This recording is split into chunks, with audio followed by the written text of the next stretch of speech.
Allez, je vous propose peut-être de rentrer un petit peu dans le vif du sujet. Moi, ce que j'ai voulu faire aujourd'hui, en fait, c'est un, allez, j'allais dire, c'est un temps de vous proposer quelques outils, enfin, vous reproposer un outil de réflexion qui est le business model Canvas, pour essayer de mettre en perspective votre modèle d'activité et d'essayer justement de trouver de nouvelles pistes d'activité avec ce que vous avez, avec les clients que vous avez, avec les produits que vous avez, d'essayer de les adresser différemment, d'essayer, enfin voilà, d'avoir cette réflexion un petit peu globale sur ce sujet-là. Et je sais bien que malheureusement, je ne vous apporterai pas forcément des réponses à tout. Peut-être que vous repartirez de ce moment avec peut-être plus de questions que de réponses. Mais le but, c'est justement d'avancer sur ces sujets-là. Donc après, s'il faut faire un SAV, je pense que ce soit Ella, Alexandre ou moi-même, on sera là pour justement essayer de vous faire avancer sur ces sujets s'il y a des besoins. Alors, est-ce que vous voyez mon écran? Oui. Ouais? Ok, ça marche. Donc, alors, hop. Donc voilà, je le mets mon écran. Je vous vois plus en vidéo. Donc si vous avez des questions, ce que je vous conseille, c'est peut-être de les garder pour la fin, ou je vous laisserai en tout cas des temps de questionnement. Donc soyez attentifs à ça. Puis, qu'est-ce que je voulais dire? Bah là, il est 14h20, donc bon, on va dire qu'à 15h, on a fini à peu près la partie présentation. Et que après, bon, on se prend un petit temps de questions-réponses si vous en avez, si par rapport à tout ce que j'ai dit, si par exemple quelqu'un a un sujet qui ressort sur son propre business et qui veut l'exposer, bah voilà, on peut prendre quelques minutes pour avoir une réflexion collective qu'on peut cadrer en 10-15 minutes. Donc voilà, ça peut être des sujets sur après le temps de questions-réponses. Alors, Excuse-moi, la première question, c'est est-ce que tu nous envoies la présentation après ou pas? ouais, je vous envoie la présentation, puis je vous enverrai des supports aussi qui m'ont servi à faire la présentation. Merci. Donc voilà, donc en fait, il y aura je dirais plus de contenu même que ce que je vais vous adresser aujourd'hui. En sachant que voilà, tous les supports que je fais chercher, ils sont gratuits en ligne, enfin, ils sont sur différents sites internet, que ce soit celui de Strategizer, qui est on va dire la marque qui a inventé le business model Canvas. Voilà, enfin les chercheurs qui ont qui ont créé une société pour vendre et proposer leur méthodologie du business model Canvas. Et puis sur d'autres sites, principalement anglophones. Donc la doc, elle est pas mal en anglais. Donc si jamais il y a des problèmes de traduction, bah, j'essaierai de répondre aussi à vos questions à ce sujet.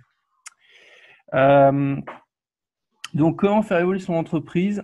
Alors, l'idée de base de ce business model Canvas, c'est de partir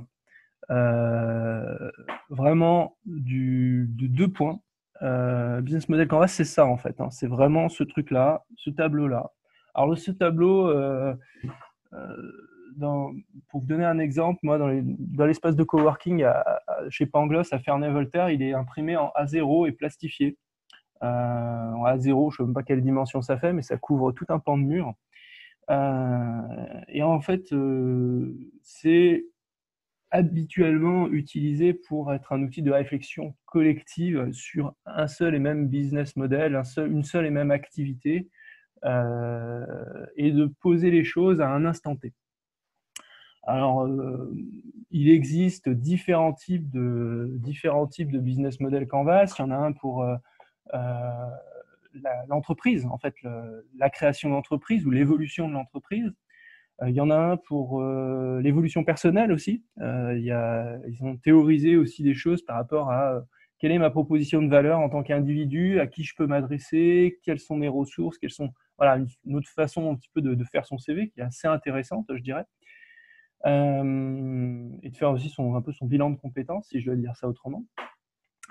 Donc voilà, il y a différentes choses, mais ce qui est central dans celui-là, c'est ces deux cases-là. Ces deux cases-là, c'est la proposition de valeur. La première, c'est en gros, quelles sont les mots, les caractéristiques qui feront que vos clients vont choisir votre offre de service et pas celle d'un autre. Voilà. Donc c'est vraiment, si je reprends un exemple assez basique, si je reprends l'exemple d'une proposition de valeur, mon offre de service, c'est de vendre du café. Bah, finalement, mon café, est-ce qu'il est chaud, est-ce qu'il est froid, est-ce qu'il a un rapport qualité-prix intéressant, est-ce que je retrouve le petit goût d'Italie en le faisant tous les matins, etc., etc. Quelles sont les caractéristiques qui font que bah, finalement, ma proposition de valeur, elle est bonne par rapport à mes clients. Et donc, en fait, en général, on va coller, en fait, la méthode, c'est de coller des post-it de couleurs par typologie, souvent par typologie de clients. Donc, par exemple, j'ai une typologie de clients, j'ai n'importe quoi, les familles, par exemple, et puis les personnes âgées. Eh ben, pour les familles, je vais mettre des post-it de couleur verte sur tout ce qui concerne les familles dans l'ensemble de mes cases et violette, par exemple, pour les personnes âgées pour ce qui concerne dans l'ensemble de mes cases également. Et à certains moments, bah, j'aurai des propositions de valeur qui seront et des choses dans mon business model qui seront communes aux deux ou différentes aux deux. Et c'est comme ça qu'on va pouvoir commencer à structurer un petit peu l'activité. Alors, donc, je vous parle de la proposition de valeur, c'est la première chose. La deuxième chose, donc, c'est bien sûr à quelle typologie de client je m'adresse. Si je veux être vraiment propre, entre guillemets, dans la manière de faire les choses, dans la méthode, je peux faire carrément un business model Canvas par typologie de client. Hein, si j'ai des clients de type, par exemple, j'ai des professionnels qui sont, je pense par exemple à Kelly qui fait du conseil sur parentalité, c'est ça, hein, si je ne m'abuse. Oui, j'ai un doute. Mais du coup, si par exemple, Kelly, tu t'adresses à des clients de type des professionnels ou des particuliers, tu vas avoir complètement deux propositions différentes et deux business models Canvas différents à développer. Donc c'est vraiment l'idée, c'est voilà. Et c'est alors c'est ces deux, on va dire ces deux cases qui vont driver toute notre réflexion. Autour de ça, finalement, dans la partie droite du business model, il y a deux cases intermédiaires que sont les canaux et les relations clients. Donc, en fait, finalement, les canaux, c'est les canaux de distribution et mes relations clients, c'est comment j'ai des contacts avec mes clients, ni plus ni moins. Comment j'établis le contact, comment j'entretiens le contact. Est-ce que c'est du mailing? Est-ce que c'est du téléphone? Est-ce que c'est une boutique? Voilà. Comment est-ce que je fais pour entretenir le contact avec mes clients? Mes canaux de distribution, si je vends des marchandises, voilà, est-ce que c'est en boutique, etc. Enfin voilà, tout ça, c'est finalement comment je fais le lien entre ma proposition de valeur et in fine mon offre de service et mes clients. Et de l'autre côté, c'est toute cette partie-là, c'est comment j'organise la production de mon offre de service et donc de ma proposition de valeur. Je m'explique. Là, je vais essayer, et là, on va rentrer, si par exemple, je vais dans la case activité clé, ça, c'est une case qui est assez intéressante à creuser, notamment à travers le thème qu'on avait abordé lors du petit-déj qu'on avait fait ici dans le PageX début du mois, qui était l'organisation et la gestion du temps. Parce qu'en fait, là, on va, dans son offre de service, lister l'ensemble des activités qui font qu'on va arriver, en fait, à proposer notre service et à avoir notre proposition de valeur. Et on va lister ces activités et on va gentiment mais sûrement, derrière, si on va aller plus loin, on va se poser la question de voilà, les quantifier en termes de temps, en termes de ressources impactées. Et donc, les ressources impactées, c'est la case qui est en dessous, c'est-à-dire, est-ce que moi, j'y passe beaucoup de temps? Est-ce que j'ai des salariés? Alors, ce n'est pas notre cas dans ma coopérative, mais est-ce que je fais appel, par exemple, à des partenaires, à des sous-traitants? Est-ce que ça me coûte de l'argent, des logiciels, voilà. Quelles sont les ressources clés qui font que je vais pouvoir mettre en place mes activités et du coup mon offre de service et ma proposition de valeur. Et du coup, en dessous de ça, j'ai l'ensemble de mes coûts et l'ensemble de mes flux de revenus. Et donc, si on regarde bien, on a bien finalement l'ensemble de son activité qui est symbolisé, on va dire, par ce tableau. Donc voilà. Est-ce que voilà, c'est à peu près ce que je voulais dire déjà pour expliquer dans un premier temps le business model.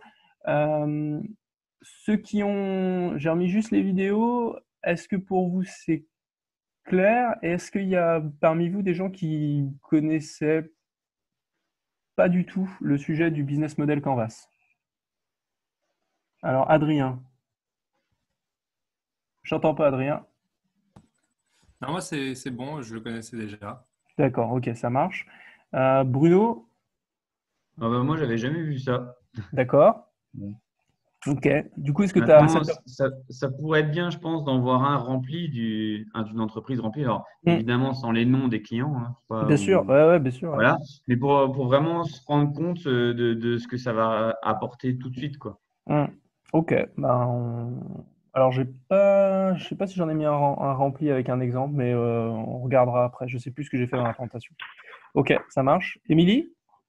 Oui, ben moi je connaissais déjà, j'avais fait avec Escal il y a à peu près un an de ça. Ok, ça marche. Ok.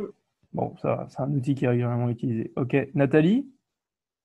Ça me parle pas. Ça te parle pas? Non. Ça te parle. D'accord, tu l'avais Enfin, jamais vu. Dans le sens voilà, où Ouais. j'ai pas souvenir de l'avoir jamais vu. Ok, ça va. Est-ce que du coup, ce que j'ai expliqué te paraissait clair ou tu as des questions? Non, ça me semble clair, ouais, tout à Ok, fait. ça marche. Fanny? Alors moi, j'avais déjà vu, mais sur le création d'entreprise où tu n'as pas de clients, tu n'as rien, tu parles de rien. Alors, c'est vrai qu'il tu as déjà une activité en route. Ouais, on peut l'utiliser pour les deux. La réflexion, elle est un petit peu différente. Et souvent, d'expérience, il est quand même plus facile à utiliser, à appréhender quand on a déjà une activité, en fait. D'accord. Il est utilisé beaucoup pour la créa, mais d'expérience, c'est pas forcément. Ouais. Quand on est en créa, partir de ça, des fois, on a un peu la page blanche. Donc voilà. Pas possible, j'y crois pas. J'ai peut-être changé de modèle. Kelly? T'as dit Kelly, hein? Ouais. Non, je connaissais pas. D'accord. Ok. Ça te paraît clair ou ce que je t'ai dit ou... Ouais, ça me paraît clair. Tu peux être franche, hein, t'es pas obligé de... Je veux dire, j'entends, après de là à dire où j'appréhende, je comprends, j'intègre, non. Ok, ça marche. Il va falloir du temps et... Ok. Bon. Ok. Seb? Allô? Ah, Seb, on n'entend toujours pas. Et Alexandre? Bon, Alexandre, je pense que tu connais. Oui, bien sûr. Alors, du coup. On dit oui et ça s'arrête là. Et on avance. Alors, je voudrais juste préciser une petite chose. Alors, effectivement, c'est un outil visuel qui est très intéressant pour penser à tout, à toutes les différentes parties. Donc, c'est un bon pense-bête d'une certaine manière de rien avoir oublié. Je rajouterais juste, en appuyant un peu sur ce que tu avais déjà fait, Mathieu, c'est important d'avoir déterminé sa cible pour pouvoir répondre à chacun, d'avoir déterminé correctement sa cible. C'est un peu le prérequis pour pouvoir le remplir correctement. Et je te laisse continuer, du coup. Merci, Mathieu. Merci, Alexandre, pour cette remarque qui va me permettre justement d'aller dans le détail. Donc, si on va un petit peu plus loin, hop là, je vais refermer ça parce que je vois plus ce que je présente. Donc, l'objectif, la première partie, celle que je vais principalement développer aujourd'hui, c'est faire évoluer les valeurs ou les clients. C'est-à-dire quand on a une activité, souvent on a des actifs donc, qui sont symbolisés par cette partie-là, à gauche, en fait, les actifs, c'est quoi? C'est ce qu'on possède dans l'entreprise, donc c'est nos activités, nos ressources. Voilà. On a des propositions de valeur, on a des clients. Et souvent, l'enjeu, c'est avec ces actifs, sans finalement en réinvestir ou en investissant de manière intelligente et la plus adaptée possible, on va essayer de faire évoluer les valeurs ou les clients. Alors, donc ce que je vous disais, la proposition de valeur, donc ça reprend un peu ce que je vous ai dit dans la première présentation. Quelles sont les caractéristiques de votre offre produit qui feront venir et rester vos clients? Donc, ce qui est important de bien comprendre, c'est que les valeurs peuvent être multiples pour un seul et même type de client, et une seule valeur peut être commune à plusieurs clients. Donc, le vrai enjeu, c'est, si je vais un petit peu plus loin, c'est comment est-ce qu'on priorise les valeurs et les clients pour retravailler son offre.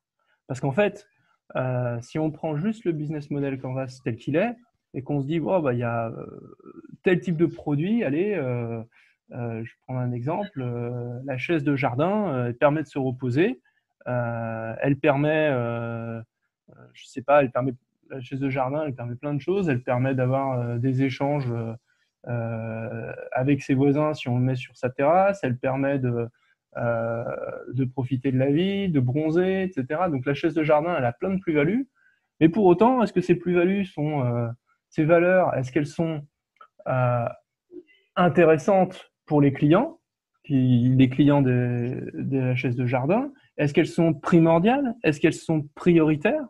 Est-ce que derrière la chaise de jardin, il y a assez de clients finalement pour proposer ce produit-là et le mettre en vente?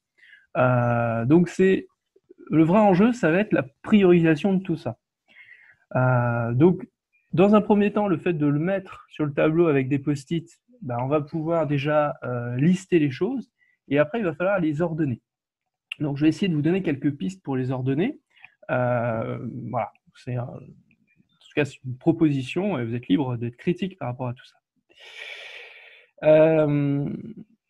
Donc si on va un petit peu plus loin, ça c'est le focus qu'a fait Strategizer sur observer le client et créer de la valeur pour le client. Ce que tu disais, Alexandre, c'était en gros, il faut quand même avoir ciblé son client. C'est vrai que si on n'a pas ciblé du tout sa typologie de client, c'est ce que je disais, notamment en termes de création, souvent on va utiliser le business model Canvas pour la création, ce n'est pas forcément le plus facile parce qu'en fait en création, on n'est pas certain des clients qu'on a ou qu'on pourrait avoir. On tâtonne, on fait des allers-retours, etc., etc. Quand on a un petit peu d'activité, ou en tout cas qu'on a suffisamment avancé dans son business plan, on commence à savoir un petit peu quelle typologie de client on peut avoir. Et donc en fait, l'objectif, c'est, il y a deux objectifs. Il y a observer le client d'un côté et créer de la valeur pour le client. Alors observer le client, c'est, allez, je vais dire un gros mot, mais c'est ce qu'on appellerait l'étude de marché, quoi. C'est ce petit sondage que vous faites, ces petits échanges que vous avez quand vous créez votre entreprise. Vous faites ça. Peut-être que ça, il faut le faire de manière un petit peu récurrente pour justement se repositionner en permanence, c'est-à-dire être, ce que j'allais dire, sans arrêt à l'écoute du client. Donc, d'un côté, on a les bénéfices, de l'autre, on a les problèmes du client. Et du coup, qu'est-ce que le client met en œuvre pour résoudre ses problèmes et avoir ses bénéfices aujourd'hui, mais avant que vous arriviez finalement? Qu'est-ce qui fait que ce client, il est aujourd'hui, par exemple, si je prends l'exemple de la machine à café Nespresso, qui était un exemple qui est souvent pris pour le business model Canvas, avant, les clients faisaient du café, en fait. Il n'y a pas de souci avec ça. Tout le monde faisait du café, on allait dans les bars pour prendre un café, etc. etc. Simplement, les clients utilisaient d'autres types de machines à café, des machines à filtre, des cafetières, des Bialetti, les italiennes, des cafetières à piston, etc., etc. Et donc, potentiellement, ils avaient des problèmes parce que leur problème, c'était des fois, j'ai pas le temps de faire ce café-là, il me le faut en 2 minutes. Ce coup-ci, je voudrais peut-être un expresso très court, très serré, mais je sais pas le faire avec ma cafetière. Donc, ils avaient toute une série de problèmes. Et du coup, qu'est-ce qu'ils faisaient pour ça? Soit ils n'avaient pas ces cafés de différentes qualités, donc ils pouvaient se passer finalement c'était des problèmes, mais des problèmes finalement minimes. Soit, clairement, ils allaient bricoler peut-être eux-mêmes des solutions en essayant peut-être de changer le dosage du café dans la cafetière, en essayant de le tasser un petit peu plus, en essayant de différents moyens pour essayer d'améliorer leur problématique par rapport à la qualité du café.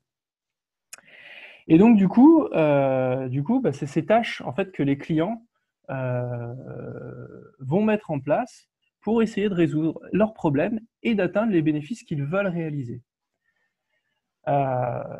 Si je vais un tout petit peu plus loin, voilà, je vous fais un petit focus sur bénéfices clients. Alors, c'est des questionnements un petit peu qu'on peut avoir pour, je dirais, aller plus loin dans le raisonnement et justement questionner ses clients, avoir des feedbacks qualitatifs par rapport à ses clients. C'est-à-dire, quelles économies rendraient vos clients heureux? Et on parle d'économies en termes de temps, en termes d'argent, mais aussi en termes d'effort pour les clients. C'est-à-dire, est-ce que ça les ennuie vraiment de faire du tassage de café dans leur cafetière à filtre et puis de passer du temps, de passer 10-15 minutes pour avoir un café d'une certaine qualité. Voilà, c'est en proposant la cafetière Nespresso, les gars, ils ont réduit carrément l'effort, en fait, l'effort du client. Le client est paresseux par nature, l'homme est paresseux par nature, et l'homme, femme et homme compris, hein, là, il n'y a pas de distinction, pour moi en tout cas. Et donc du coup, voilà, est-ce que vos clients sont particulièrement paresseux ou pas trop paresseux? Quel niveau de qualité attendent-ils de vos services? Quel serait leur comportement si finalement il y avait un décalage en la matière, c'est-à-dire si finalement la qualité de ces services était moindre ou supérieure à celle qu'ils espèrent. Donc c'est important, c'est de se poser la question de la qualité du service. Que vous fassiez une prestation ou que vous vendiez des produits, il y a toujours une qualité, une manière de faire. Là, par exemple, pour notre conférence du jour, la qualité minimale, ça serait, je me présente, j'ai pas de support, j'ai pas préparé, je fais un truc en 15-20 minutes, voilà. La qualité un peu meilleure, ça serait peut-être de dire, je vous envoie quand même les supports, le support de présentation. Et puis, si je veux augmenter la qualité, je vais peut-être augmenter la qualité de mon contenu. Je vais aussi peut-être augmenter la qualité du contenu que je vous envoie. Je vais peut-être vous envoyer un questionnaire de satisfaction pour savoir comment je peux améliorer les choses, etc. etc. Je vais peut-être améliorer mes supports, la qualité du son, par exemple, des choses comme ça. Et finalement, toutes ces améliorations de qualité, qu'est-ce que ça a comme impact sur vous en termes de choix? Est-ce que vous vous en fichez complètement parce que finalement, ce qui vous intéresse, c'est le contenu basique et voilà, et donc vous n'allez pas plus loin que ça? Ou est-ce qu'au contraire, vous êtes de plus en plus satisfait? Et pourquoi ça c'est important? Parce qu'en fait, ce lien par rapport à la qualité et à l'orientation de votre prestation est hyper important parce que plus on va vers quelque chose qui satisfait, j'allais dire, le plus grand nombre, plus on va toucher de clients sur notre segment de marché. Donc c'est en faisant varier peut-être la qualité, en faisant varier l'orientation de la prestation, du produit, qu'on va pouvoir peut-être toucher un segment plus large de clients. Donc qu'est-ce qui rendrait les autres questions qu'on peut se poser? Comment la proposition actuelle de valeur satisfait-elle vos clients? Qu'est-ce qu'ils apprécient le plus? Ça c'est important de laisser la parole, je dirais, aux clients en disant finalement, qu'est-ce qui vous fait venir? Et là, vous allez retrouver les premiers qualificatifs, les premières caractéristiques pour ce qu'on va mettre dans le business model Canvas, dans l'offre de valeur. Vous savez, dans la case qui était au centre, là, si je reviens un petit peu en arrière, la proposition de valeur, et c'est à cette question-là aussi, grâce à cette question, on va pouvoir répondre et remplir cette case. D'un point de vue social, sociétal, qu'est-ce qui rend heureux vos clients. Et ça, c'est important. D'autant si votre prestat a des caractéristiques à ce niveau-là. Qu'est-ce qui cherche le plus vos clients? Le design, la qualité, la disponibilité. Il y a forcément un mot qui ressort. Quel est le rêve de vos clients? Alors, on a tous un rêve, bien sûr, mais je dirais par rapport à l'orientation de votre produit et de vos prestations. Mais c'est quoi leur absolu, en fait? Ça, c'est assez important de se poser la question parce que vraiment, si vous arrivez à atteindre ce rêve, entre guillemets, potentiellement, vous êtes sur des typologies de produits qui sont, j'allais dire, coup de cœur et où les gens vont peut-être investir un peu plus pour atteindre leur rêve parce qu'il y aura la notion de valeur sentimentale. Et comment vos clients mesurent-ils le succès ou l'échec? Ça, c'est pas évident à appréhender. Par exemple, pour aujourd'hui, moi, j'aurais beaucoup de peine à me dire est-ce que la webconférence d'aujourd'hui est un succès ou un échec? Est-ce que c'est le nombre de participants qui est un succès ou un échec? Voilà, je vois qu'on est 16 en ligne, c'est ça. Donc, c'est déjà super. Mais 16 sur 80, évidemment, c'est pas tant. Donc, comment est-ce qu'on mesure le succès ou l'échec? Nous. Et puis, comment nos clients le mesurent-ils? C'est-à-dire, comment vous allez percevoir cette webconférence et la plus-value qu'elle peut vous apporter? C'est pas évident. Et du coup, de connaître les critères de vos clients, ça vous permet vraiment d'orienter vos prestats ou en tout cas d'insister sur des points à certains moments qui sont dans vos prestats. Par exemple, je pense à Fanny qui fait des animations nature. Fanny, à certains moments de tes prestats, si tes clients, ce qui est important pour eux, c'est d'avoir un support un support et des visuels par rapport aux animations nature que tu proposes, peut-être qu'au moment où tu proposes ces supports ou ces animations de nature, il faut le dire 3 ou 4 fois, il faut insister pour qu'ils comprennent bien que pour faire rentrer le message et se dire, ouais, en fait, c'est ça, c'est vraiment ça que j'attendais. Donc, voilà. Qu'est-ce qui renforcerait l'attractivité de vos produits auprès de vos clients? Donc, c'est un petit peu ce que je vous disais. Moindre coût, moindre investissement, moindre risque. J'ai fait des fautes de frappe, hein, ça, on voit que je ne me suis pas suffisamment relu. Et meilleure qualité. Voilà, c'est tout ça, finalement, toutes ces interrogations-là, on peut toujours se poser la question.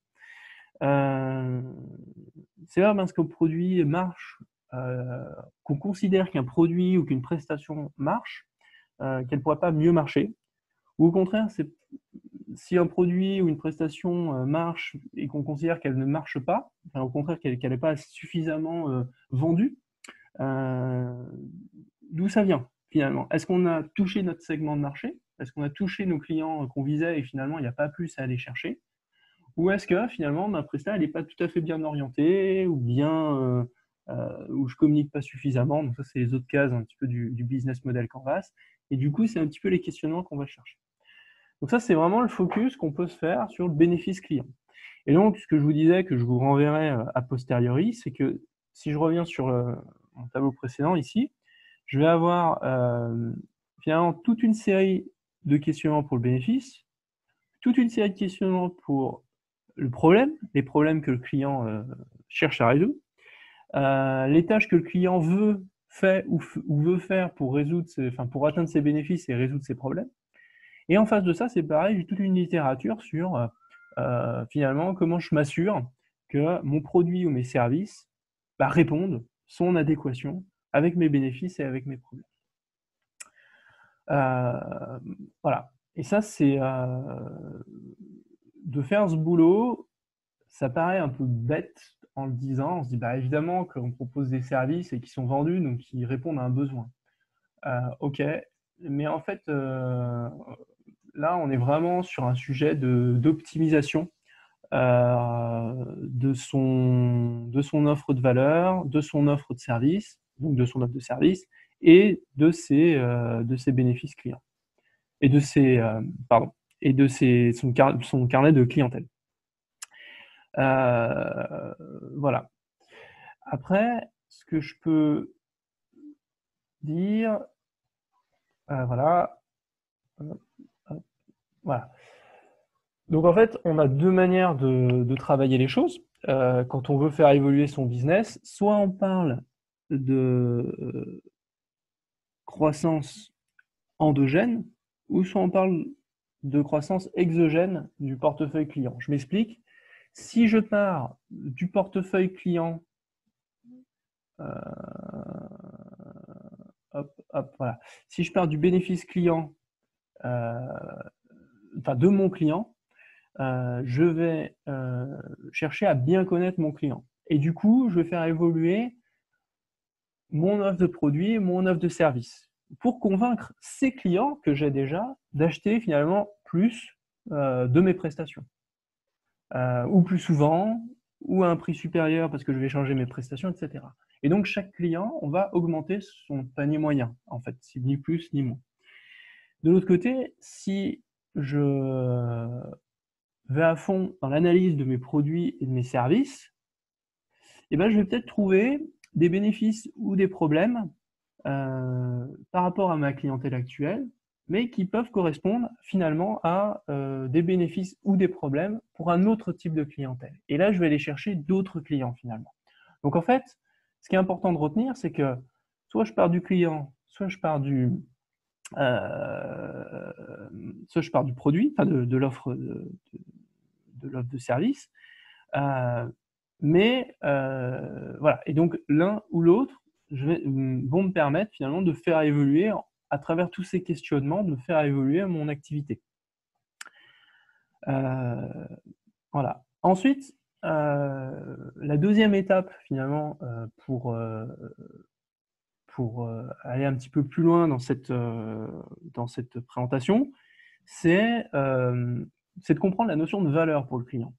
C'est-à-dire on résout, quand on fait une proposition commerciale, on résout un certain nombre de produits ou de services. Je vous donne un exemple un peu concret. Pour ma part, là, j'ai 3 contacts d'entrepreneurs extérieurs à la bâtisse qui me demandent de leur faire des plans de trésorerie et de leur installer des logiciels de trésorerie pour gérer la situation de crise qu'ils connaissent.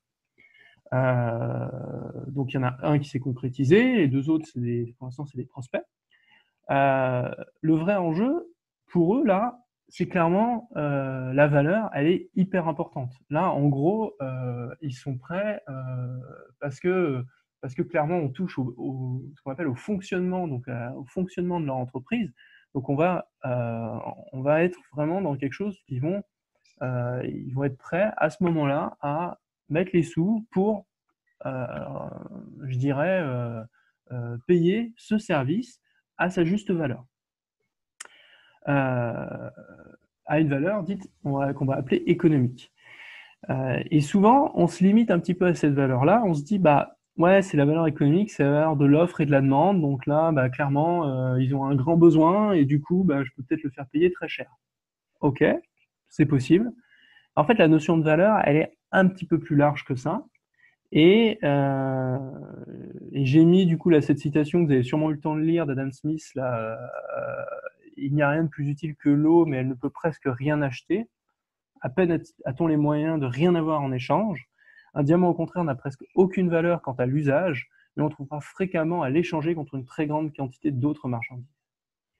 Et donc du coup, vous voyez que là, la valeur de l'eau et du diamant sont complètement déconnectées de leur valeur utile, en fait. Et ça, c'est finalement peut-être assez important, même si vous allez me dire, finalement, il vaut mieux avoir des diamants que de l'eau.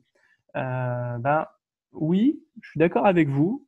Dans l'absolu, si vous voulez faire de l'argent, il vaut mieux avoir des diamants que de l'eau, bien qu'aujourd'hui, une question peut commencer à se poser à l'inverse. Mais malgré tout, il y a quand même, ce qui est intéressant de cette citation, c'est qu'il y a quand même d'autres notions de valeur qui vont venir compléter ma valeur monétaire.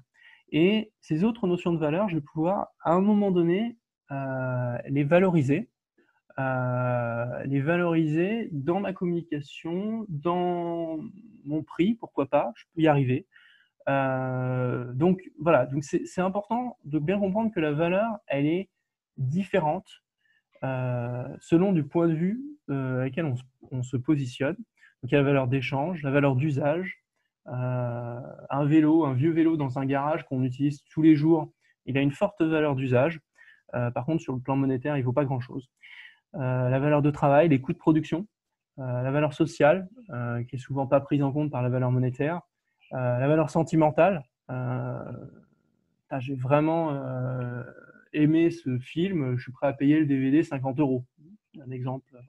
Donc tout dépend du point de vue sur lequel on se place. Et du coup, la vraie question, c'est sur quelle valeur on va s'appuyer pour proposer une prestation. Est-ce que c'est uniquement sur la valeur monétaire, c'est-à-dire à un moment donné, voilà, le prix, enfin finalement la variation entre l'offre et la demande qui crée un prix, voilà, pourquoi pas. Mais souvent, sur certains marchés, c'est difficile de bien définir une valeur monétaire. Sur le marché de la prestation, de la formation, pour la même prestation, on va retrouver finalement différents prix, très différents. Hein. Ça peut aller, peut-être une formation peut aller de 50 € la journée à 2000 € la journée. Pour autant, est-ce qu'on aura un vrai contenu très différenciant entre les deux? Pas sûr.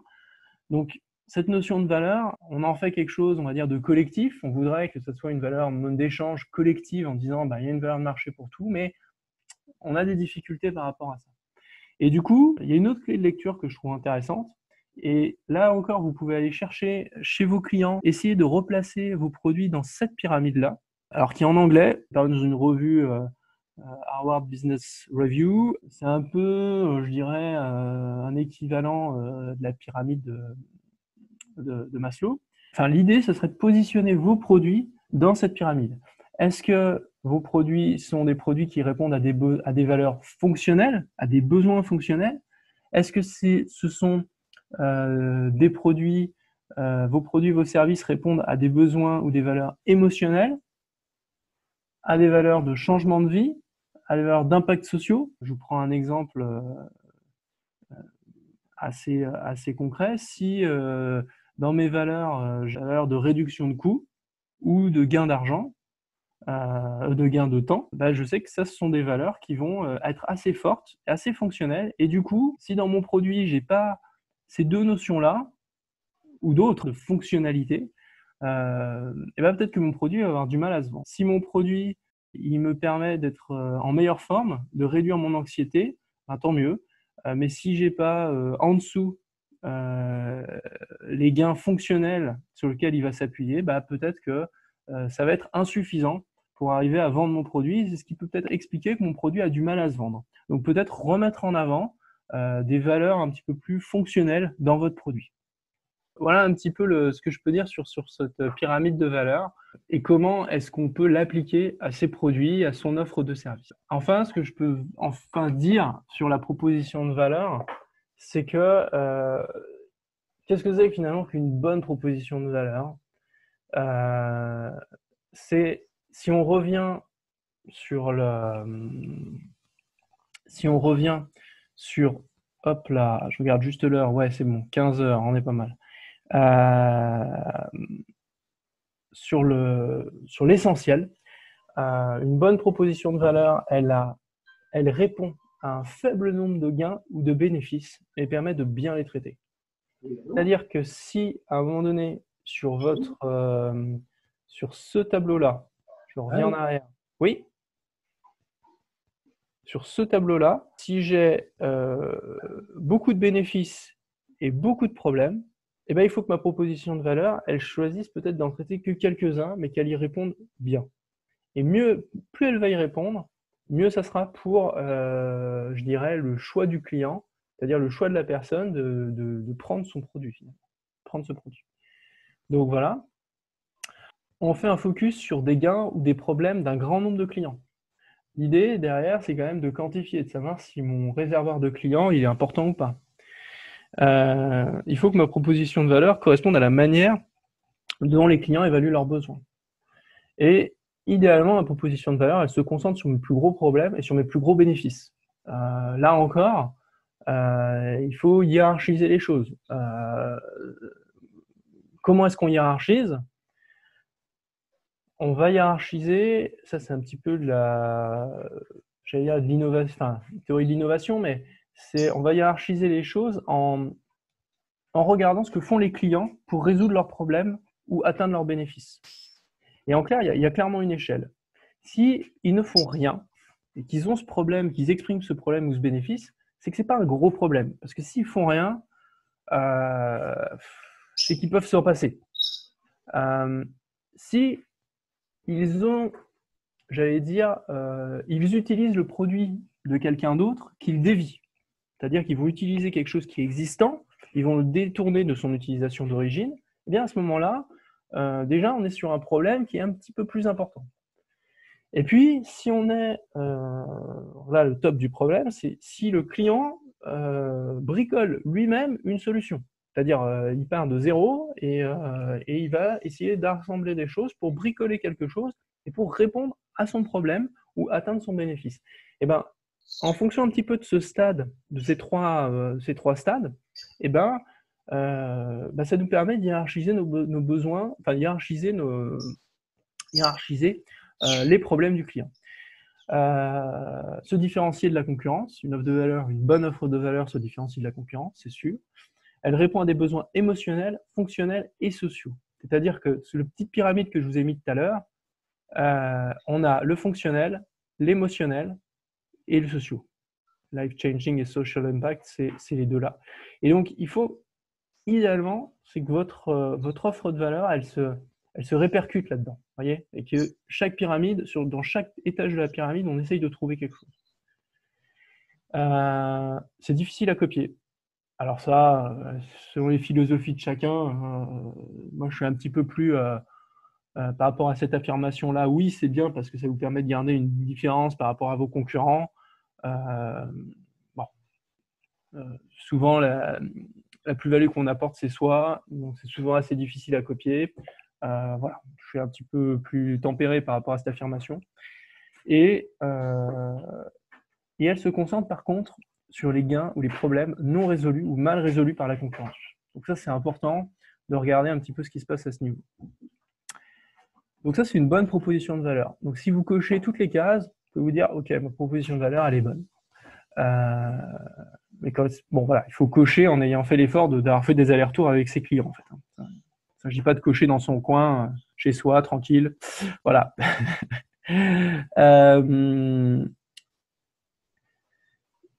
Alors, est-ce que je vous parle de ça? Ouais, si je peux vous en parler. Et cette question clé, finalement, qu'on va se poser par rapport à son clientèle et son offre de valeur. Et d'une manière générale, son business model.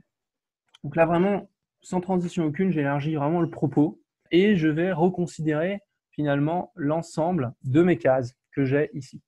OK? Et donc, l'ensemble de mes cases que j'ai ici, est-ce que mes clients, ça s'appelle des coûts de changement, c'est-à-dire est-ce que mes clients vont aller, ça va leur coûter cher finalement de quitter mon... Est-ce qu'ils sont, allez, je vais utiliser un mot, est-ce qu'ils sont captifs? Est-ce qu'ils sont captifs? Et est-ce que j'ai des coûts de changement importants pour eux dans la manière dont je vends mes produits, en fait? Vous voyez que là, ça va de 0 à 10. À 0, rien ne retient les clients de me quitter. Et à 10, mes clients sont verrouillés pour plusieurs années. C'était un peu le problème quand on avait, je sais pas, les abonnements téléphoniques à un moment donné, ou choses comme ça, ou quand vous prenez un leasing avec la voiture. Et bien là, typiquement, si vous prenez un leasing avec votre voiture, vous êtes bloqué pour plusieurs années. Et si vous essayez de rendre votre leasing avant, votre concessionnaire vous dit non, mais ça vous coûtera trop cher. C'est vrai que ça vous coûtera trop cher. Et donc, voilà, là, vous êtes bloqué pour plusieurs années. Est-ce que j'ai des revenus récurrents? C'est le deuxième point. Est-ce que je gagne du temps ou j'en dépense? Donc voilà. Game changing cost structure, c'est ma structure de coût. Est-ce qu'elle est plus haute ou plus basse que celle de mes concurrents? Donc ça, voilà. Et enfin, le 6, donc c'est les économies, enfin c'est les échelles, c'est-à-dire comment est-ce que je fais pour augmenter mon activité? Est-ce que je vends que du temps, ou est-ce que je suis capable finalement de faire travailler d'autres personnes, de démultiplier mes prestations pour gagner plus? Voilà. Et est-ce que j'ai protégé, le 7, est-ce que j'ai protégé mes prestats, ma manière de faire par rapport à mes concurrents? Donc ça, c'est un peu les 7 points clés qu'on peut se poser, les 7 questionnements un peu clés qu'on peut se poser de manière un petit peu plus transversale et qui vont appeler finalement des évolutions sur l'ensemble des cases. Voilà un peu, moi, ce que je peux vous dire, en tout cas là-dessus.